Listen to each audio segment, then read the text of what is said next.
सासंगतची प्रेमाने बोलूया. धन निरंकारची सासंगतची एक प्रश्न विचारण्यात आला होता की मूर्त गणेश आणि अमूर्त गणेश यामध्ये काय फरक आहे. तर आजच्या या व्हिडिओमध्ये आपण याच विषयावरती चिंतन करणार आहोत की मूर्त गणेश म्हणजे काय आणि अमूर्त गणेश म्हणजे काय, आणि रोजच्या दैनंदिन व्यवहारातील उदाहरणांच्या माध्यमातून आपण हे समजून घेणार आहोत. आज आपण एका अत्यंत सुंदर आणि जीवन बदलवणारा जो विषय आहे तो म्हणजे मूर्त गणेश आणि अमूर्त गणेश हे आपण समजून घेणार आहोत. आपण सर्वजण गणपतीची पूजा करतो, पण आपण फक्त मूर्तीपर्यंत थांबतो का, की त्यामागचं तत्त्व देखील समजून घेतो. आज आपण हीच गोष्ट खोलवर समजून घेऊयात.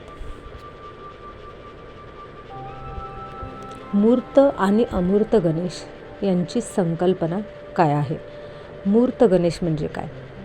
मूर्त म्हणजे साकार. साकार कशाला म्हणायचं, तर जो दिसतो, ज्याला आपण स्पर्श करू शकतो त्याला म्हणतात मूर्त गणेश. उदाहरणार्थ आपल्या घरामध्ये जी गणपतीची मूर्ती आहे, मंदिरामध्ये आपण ती गणेशाची मूर्ती पाहतो किंवा फोटो पाहतो, चित्र पाहतो, ही कशाची उदाहरणे आहेत, तर मूर्त गणेशाची उदाहरणे आहेत. हा आपल्या भक्तीचा पहिला टप्पा आहे. तो आपल्याला एकाग्रता आणि श्रद्धा शिकवत असतो. त्याच्यानंतर आपण अमूर्त गणेश म्हणजे काय हे पाहूयात. अमूर्त या शब्दाचा अर्थच असा आहे की निराकार. गणेश म्हणजे जो दिसत नाही पण जाणवतो, तो म्हणजे बुद्धी, विवेक, संयम, चांगुलपणा. म्हणजेच गणेश आपल्या आतमध्ये असलेल्या दिव्य शक्तीचं उदाहरण आहे किंवा निराकार चैतन्य परमपिता परमात्म्याचं उदाहरण आहे. बघा की आपण असं देखील म्हटलेलं आहे बघा की जो आपण गणपतीची पूजा करतो तो गणपती वेगळा आहे असं सांगितलं जातं. आणि असं म्हणतात की गणपतीचा जन्म देणारी पार्वती माता होती. म्हणजे शंकर आणि पार्वती हे दोघेजण काय झाले, तर जन्माने विचार केला तर ते आई आणि वडील झाले. परंतु असं म्हटलं जाते की शंकर पार्वतीच्या लग्नात देखील गणपती होता.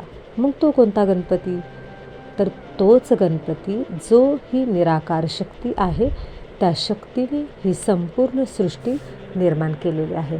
आणि या संपूर्ण सृष्टीमध्ये ब्रह्मा, विष्णू, महेश याची देखील रचना करणारा जो निराकार परमपिता परमात्मा आहे, तोच म्हणजे गणेशाचं अमूर्त रूप. मूर्त गणेश डोळ्यांनी दिसतो, अमूर्त गणेश हा मनाने जाणवतो. कारण अमूर्त गणेश हा निराकार स्वरूपामध्ये आहे. अध्यात्मामध्ये याचं महत्त्व काय आहे ते आपण समजून घेऊयात. हे समजून घेणं इतकं महत्त्वाचं का, हा एक प्रश्न आहे. तर त्याचं उत्तर असं आहे की अध्यात्म म्हणजे काय हे प्रथम आपण समजून घ्यायला हवं. अध्यात्म याला म्हणतात की आपण स्वतःला ओळखणं, आतल्या शक्तीला जाग करणं. आपल्यामध्ये जी आतमध्ये शक्ती आहे त्या शक्तीला जाग करणं. कारण प्रत्येकामध्ये एक दिव्य शक्ती आहे, परंतु त्या दिव्य शक्तीला आपल्याला जागृत करता येत नाही. आणि आपण जेव्हा जागृत करतो त्यावेळी आपणही देवत्वाला प्राप्त होतो. कारण आपल्यामध्ये असलेल्या सुप्त शक्ती बाहेर यायला सुरुवात होतात. अध्यात्म त्यालाच म्हटलेलं आहे स्वतःला ओळखणं आणि आपल्यामध्ये असलेल्या आतल्या शक्तींना जाग करणं.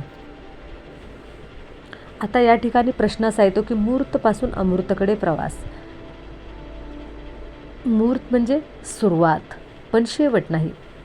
मूर्ती आपल्याला काय करते, देवाकडे नेते. ज्यावेळेस आपण भक्ती करतो त्यावेळेस सुरुवातीला भक्ती ही मूर्तीपासूनच होते. म्हणजे आपण त्या मूर्तीकडे पाहतो, त्या मूर्तीपासून आपली ही भक्तीची सुरुवात असते, परंतु शेवट नाही. असं का म्हटलेलं आहे, कारण जे आपल्याला त्या मूर्तीमध्ये जे रूप दिसत आहे गणेशाचं, ते गणेशाचं रूप हे त्याचं शेवटचं रूप नाही आहे. शेवटचं रूप आहे त्याचं आध्यात्मिक प्रवासामध्ये विचार केला तर कोणतं आहे, निराकार स्वरूप आहे. हा जो परमपिता परमात्मा आहे तो निराकार हेच त्याचं मूळ स्वरूप आहे. आणि महत्त्वाचं म्हणजे आपल्या शरीरामध्ये जे चैतन्य विराजमान आहे त्याचं देखील रूप निराकारच आहे. आपणही निराकार आहे आणि हा प्रभू परमात्मा देखील निराकार आहे. आणि आपल्यामध्ये असलेल्या निराकार शक्तीचं रूपसुद्धा गणेशच आहे. आणि प्रभू परमपिता परमात्म्याच्या आतमध्ये असलेले जे निराकार स्वरूप आहे त्याचंही नाव गणेशच आहे. मूर्ती आपल्याला देवाकडे नेते, पण अमूर्त समज आपल्याला देवाशी जोडते. कारण ज्यावेळेस अमूर्त गणेशाची आपल्याला ओळख होते त्यावेळी आपलं नातं हे आत्मिक लेवलला प्रभूचं नातं आत्म्याशी नातं जोडलं जातं आणि एक दिव्य उन्नती आपल्या जीवनामध्ये घडायला लागते. तर या ठिकाणी बघा की खरा विघ्नहर्ता कोण? आपण गणपती आहे, गणपतीला म्हणतो की विघ्नहर्ता आपण गणपतीला म्हणतो. परंतु खरा विघ्नहर्ता कोण आहे? आपण म्हणतो की गणपती विघ्नहर्ता आहे. पण खरे विघ्न कोणते? तर आपल्या जीवनामध्ये सगळ्यात मोठे विघ्न येतात ते 5 विकाराचे. कारण 5च विकार आपल्या जीवनामध्ये खूप मोठे विघ्न घडवतात. काम, क्रोध, लोभ, मोह, मत्सर. त्याच्यानंतर आपण राग आहे, अहंकार आहे, भीती आहे, आळस आहे. जेव्हा आपण आपल्यामध्ये असलेल्या या गोष्टींना जिंकतो त्यावेळेस आपल्या आतमध्ये असलेला अमूर्त गणेश जागा होतो.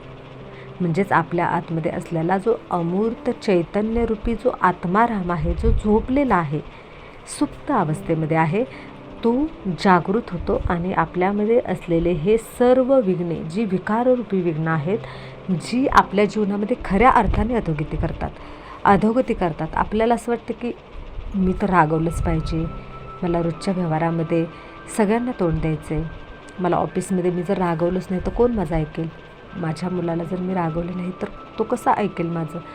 परंतु आपले हे सारे भ्रम आहेत. खरं तर खऱ्या अर्थाने जेव्हा आपण एखाद्या व्यक्तीला प्रेमाने समजावतो, प्रेमाने सांगतो, त्यावेळेस ती व्यक्ती आपल्याबद्दल आदर व्यक्त करते. त्या व्यक्तीला आपल्याबद्दल घृणा वाटत नाही तर आदर वाटते. आणि त्या व्यक्तीमध्ये जो बदल होतो तो कायमस्वरूपीचा असतो. म्हणून आपल्यामध्ये असणारे खऱ्या अर्थाने विघ्न हेच आहेत की राग आहे, भीती आहे, आळस आहे, द्वेषाची भावना, ईर्ष्येची भावना, अहंकाराची भावना, हे सगळ्या काय आहेत?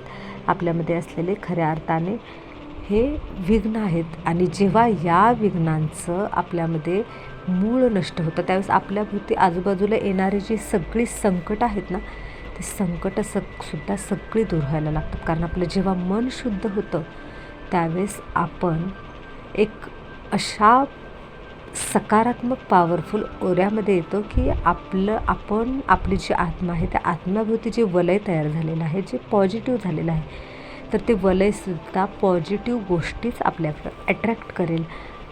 लॉ ऑफ अट्रॅक्शननुसार आपल्याकडे चांगल्याच गोष्टी अट्रॅक्ट व्हायला लागतील. ज्या आपल्याला त्रासदायक आहेत त्या गोष्टी आपल्याकडे अट्रॅक्ट होणारच नाहीत.